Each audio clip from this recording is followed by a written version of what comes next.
بسم اللہ الرحمن الرحیم۔ السلام علیکم ناظرین، امید ہے آپ سب خیریت سے ہوں گے۔ بنی اسرائیل میں ایک نوجوان رہتا تھا جس کا نام نسو تھا۔ وہ ایک عورت نما آدمی تھا۔ اس کی آواز باریک تھی، بغیر داڑھی اور نازک انداز مرد تھا۔ وہ اپنی ظاہری شکل و صورت سے فائدہ اٹھاتے ہوئے زنانہ حمام میں عورتوں کا مساج کرتا۔ کوئی بھی اس کی حقیقت نہیں جانتا تھا، سبھی اسے عورت سمجھتے تھے۔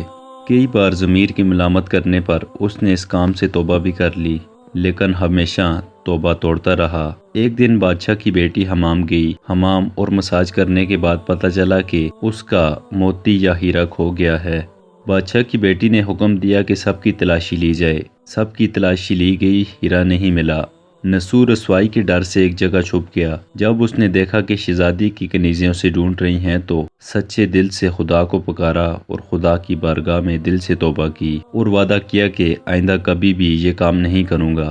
دعا مانگ ہی رہا تھا کہ اچانک باہر سے آواز سنائی دی کہ نسو کو چھوڑ دو، ہیرا مل گیا ہے۔ نسو نام آنکھوں سے شہزادی سے رخصت لے کر گھر آ گیا۔ نسو نے قدرت کا کرشمہ دیکھ لیا تھا اور ہمیشہ ہمیشہ کے لیے اس کام سے توبہ کر لی۔ کئی دنوں سے حمام نہ جانے پر ایک دن شہزادی نے بلاوا بھیجا کہ حمام آ کر میرا مساج کرے، لیکن نسو نے بہانہ بنایا کہ میرے ہاتھ میں درد ہے، میں مساج نہیں کر سکتا۔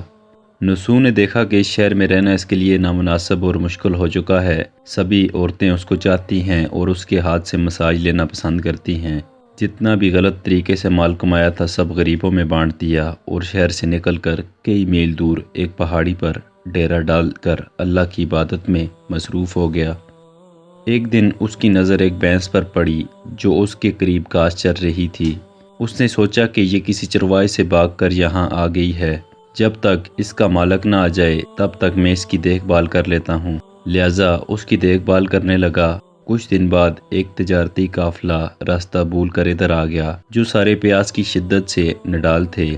انہوں نے نسو سے پانی مانگا۔ نسو نے سب کو بھینس کا دودھ پلایا اور سب کو سیراب کر دیا۔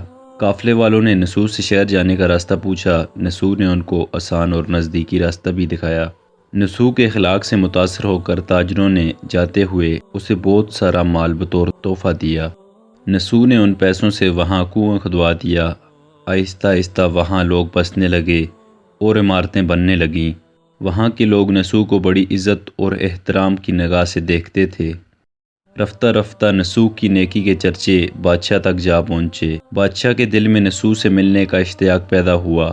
اس نے نسو کو پیغام بھیجا کہ بادشاہ آپ سے ملنا چاہتا ہے، مہربانی کر کے دربار میں تشریف لائیں۔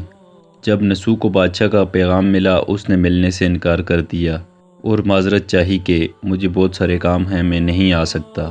بادشاہ کو بہت تعجب ہوا مگر اس بے نیازی کو دیکھ کر ملنے کی طلب اور بھی بڑھ گئی۔ بادشاہ نے کہا کہ اگر نسو نہیں آ سکتے تو ہم خود اس کے پاس جائیں گے۔ جب بادشاہ نسو کے علاقے میں داخل ہوا خدا کی طرف سے ملک الموت کو حکم ہوا کہ بادشاہ کی روح قبض کر لے۔ چونکہ بادشاہ بطور عقیدت مند نسو کو ملنے آ رہا تھا اور رعایا بھی نسو کی خوبیوں کی گرویدہ تھی، اس لیے نسو کو بادشاہ کے تخت پر بٹھا دیا گیا۔ نسو نے اپنے ملک میں عدل اور انصاف کا نظام قائم کیا۔ وہی شہزادی جسے عورت کا بیس بدل کر نسو ہاتھ لگاتے ہوئے بھی ڈرتا تھا، اس شہزادی نے نسو سے شادی کر لی۔ ایک دن نسو دربار میں بیٹھا لوگوں کی داد رسی کر رہا تھا کہ ایک شخص وارد ہوا اور کہنے لگا کہ کچھ سال پہلے میری بھینس گم ہو گئی تھی، بہت ڈھونڈا مگر نہیں ملی، برائے مہربانی میری مدد فرمائیں۔ نسو نے کہا کہ تمہاری بھینس میرے پاس ہے، آج جو کچھ میرے پاس ہے وہ تمہاری بھینس کی وجہ سے ہے۔ نسو نے حکم دیا کہ اس کے سارے مال اور دولت کا آدھا حصہ بھینس کے مالک کو دیا جائے۔ وہ شخص خدا کے حکم سے کہنے لگا، اے نسو جان لو، نہ میں انسان ہوں اور نہ ہی وہ جانور بھینس ہے، بلکہ ہم دو فرشتے ہیں تمہارے امتحان کے لیے آئے تھے۔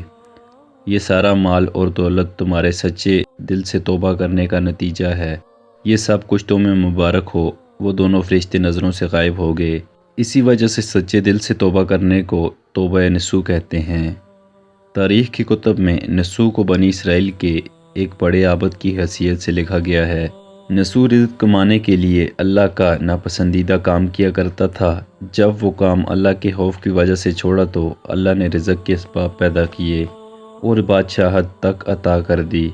حرام طریقے سے لذت حاصل کرنا چھوڑا تو اللہ نے نکاح میں شہزادی دے دی۔ اللہ تعالیٰ سب کو توبہ کرنے اور تا دم اس توبہ پر قائم رہنے کی توفیق عطا فرمائے، آمین۔ امید ہے ناظرین آپ کو یہ ویڈیو ضرور پسند آئی ہوگی اور اس سے کچھ نیا جاننے کو ملا ہوگا۔ ویڈیو پسند آئی ہے تو ویڈیو کو لائک کر دیں، چینل پہ نئے ہیں تو چینل کو سبسکرائب کر دیں۔ اب میں ملوں گا آپ سے اسی طرح کی ایک نئی ویڈیو میں، تب تک کے لیے اللہ حافظ۔